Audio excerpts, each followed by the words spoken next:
Two dudes. Like two dudes. Back again. Shout out to my folks. What's going on out there? Yeah, we might have done something from this, but Yeah. TumaniYO. come on. Yo.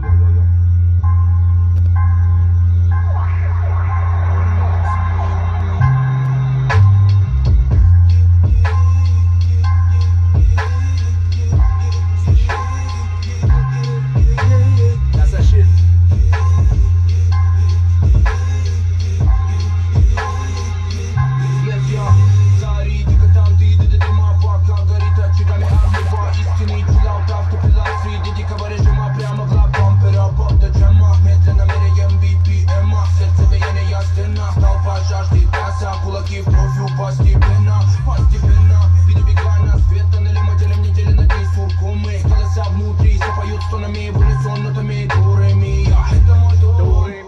Константе падает, кос идет, кровь и пот чередой полос. Что там после, никто не в курсе, просто чистый голос, поступисты после тех, кому далеко не до нас. Кругом благо, нам есть шанс, один дам, как гараж, чтобы упасть и поднять себя самому. Либо план, либо пропал по четырем сторонам дауна.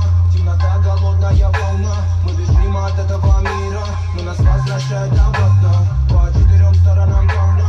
Темнота, голодная волна, мы бежим от этого мира, но нас возвращает обратно. I can just picture like some southern motherfucker hearing this and being like, this is the greatest fucking mumble rap I've ever heard. Like, bro, this shit is so ill. Yeah, it's got a good.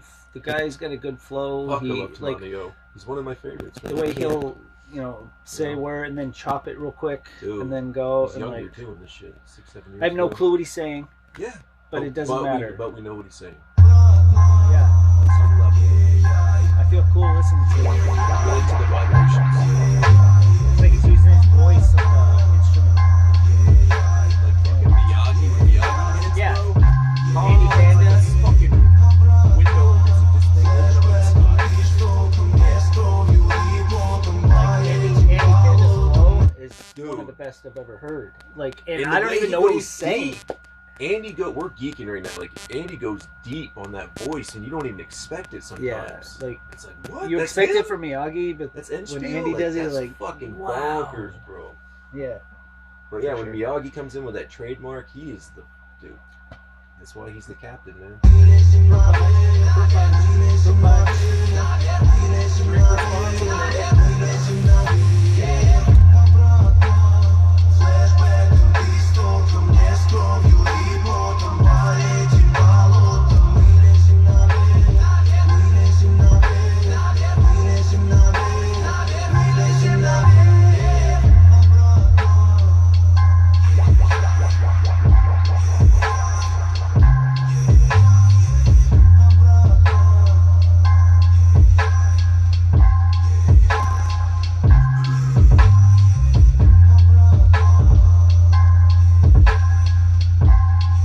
And whoever makes the beats and shit, Rockland's spitting on a mod deep beats.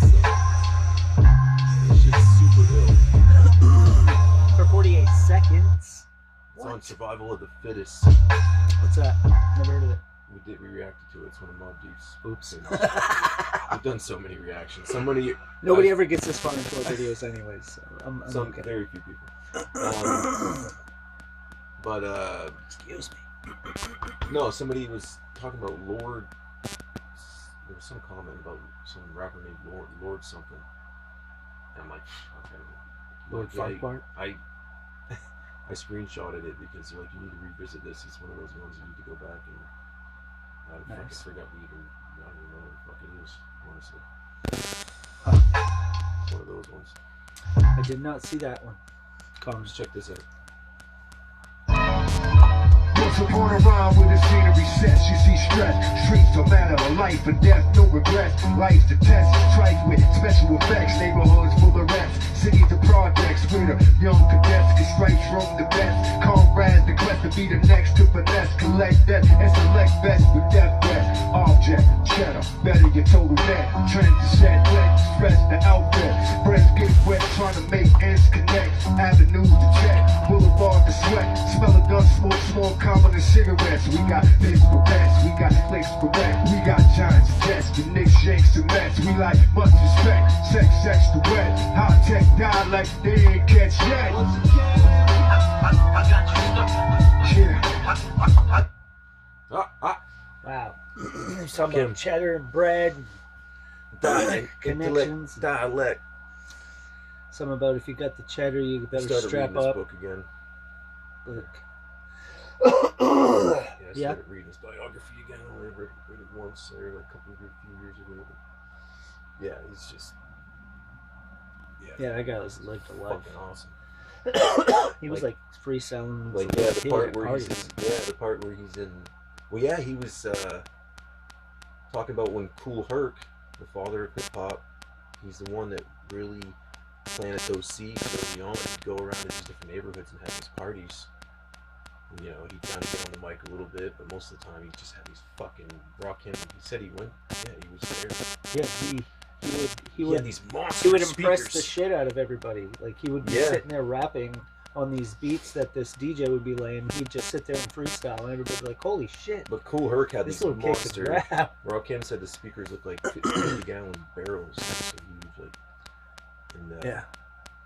he would just spread the hip hop seeds, you know, going around playing these break beats, and the break boys and the break girls would be breaking.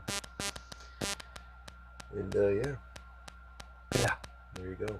Then there'd be Rakim in the side, like rapping to these people, and they're like, "Oh my god!" Little kid, yeah, KRS-One, he remembers.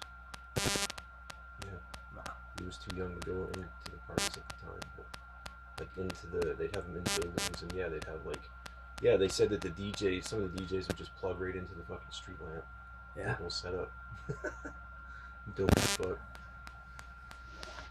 You're like, holy shit. It's fucking boom, just boom in stereo. 1978. That's how you get it in the blood, like music and Roots hip hop. right there. Like, you know, you're as an Yeah, 'cause the infant, and DJ even in utero, you're hearing and feeling that. Well, he even says he remembers hearing MLK, his "I Have a Dream" speech when he was in the womb. Okay. That's amazing. Yeah. Because I think he was born in '68. Okay, so shortly after, but before, like, yeah, he wasn't that old, or he wasn't even born when he was killed. So yeah, crazy.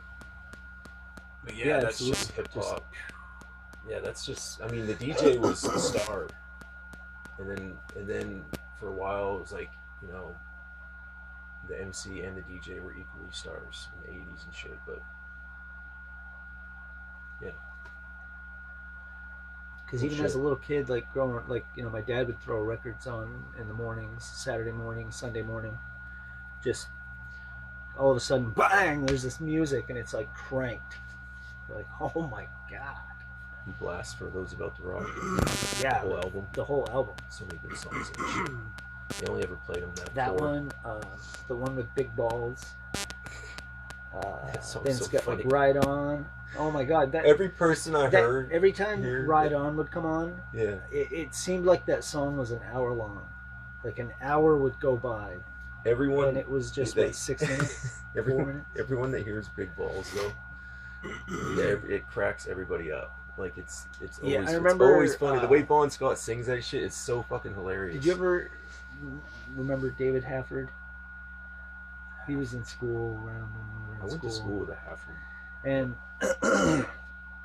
he called one day, and we were listening to AC. I was like, hello. And he's like, Claude. And I'm like, yeah. And he's like, it's Dave. I'm like, what are you doing? He's like, what are you doing? Who's screaming about balls in the background? I was like, it's AC/DC. It's a song. He's like, what? Put the phone next to the thing and let me hear the whole song. So I just held the phone out. And when I went back to the phone, he was laughing his ass off. He's like, oh my god, that is like the coolest. What is that? I was like, AC/DC, man. Find him. But I mean, that was way before the internet. He didn't even know what the fuck. Yeah. That's crazy. Well, he knew like Back in Black was AC/DC, Oh, yeah. Hell's Bells was AC/DC. That was the only two songs he knew, really. That was, like, And then he heard that song and like he went and got the CD. And that was all she wrote. He was an AC/DC fan. That album for AC/DC, Back in Black, and then the Black Album for Metallica, that's always going to be their two biggest albums ever.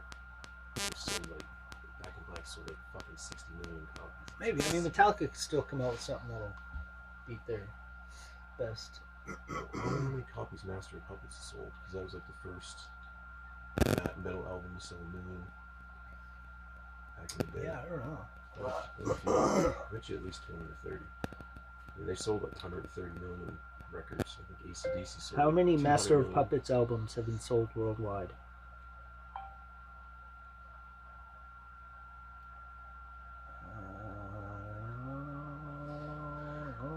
We're gonna get out of here. After clock rises. Peace almost. Let's go, internet. Sold over 30 million copies. Wow. God only knows when this came out. Oh yeah. As far as like how many Updated have been information. sold. So probably 40 million. Somewhere's close to 40 million Been copies. out for almost 40 years. Not too bad. Not too bad. No. It's rightly That's deserved. my- That's that's my favorite mine too. Metallica I album. love Master of Puppets so much. Master of Puppets is great. The complexity of it. I mean, they went a little further with Justice, but just the sound of Master of Puppets is fucking incredible. The Especially- playing, like dude. Disposable Heroes, Damage Inc.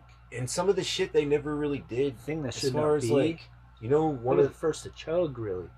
I think it's out of respect for Cliff, but on Orion, where they play the harmonics before the comes in or whatever, like they never really did that live. There's like these little cool, fuck that shit. And I'm glad they did it on the record and shit. Yeah, they were. Yeah, Like maybe back then they did, but maybe I don't know. it's like that little bass interlude or whatever. Cool shit, legendary.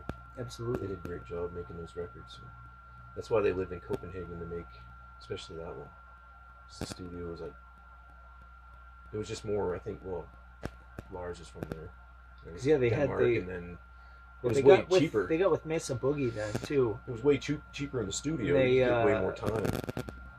They had these Crunchberry guitar. Yeah, they had all the amps, equipment. but they also had a really good producer. And the Fleming. producer was like, "That's an okay guitar sound, but let's put this Yeah, they EQ, fuck with a lot of that parametric shit. EQ, and let me show you what I can do with it." And he did, and Hypnotizing Power on YouTube is a great. I watched it again recently. That's such a great documentary. about I did watch that once. them making that, and like they have all their voices and just Yeah, rip tapes and like that really fast riff on Disposable. That's like Kirk's riff. Yeah. Really fast alternate picking. right. But yeah, it's like so you're cool. like, yeah, I got this riff. I don't know where to put it, and then you come back and James like, already had go check this out. and shit. What the Yeah, he already had the go Nice. that machine gun rhythm. That's fucking very tricky to play. I still never. I mean, fuck around with it here and there, but never really focused on. I think maybe a couple times we did. What is it? That really fast gat. But what did we do with it? I don't know, just trying to like get it down. Oh, it's Playing. I never really messed with it that much. The Impossible? disposable rhythm machine gun thing. It's crazy. We out of here, peace. We going for like 14 minutes. Music. Oh shit. Look what I I did. don't mind. Peace.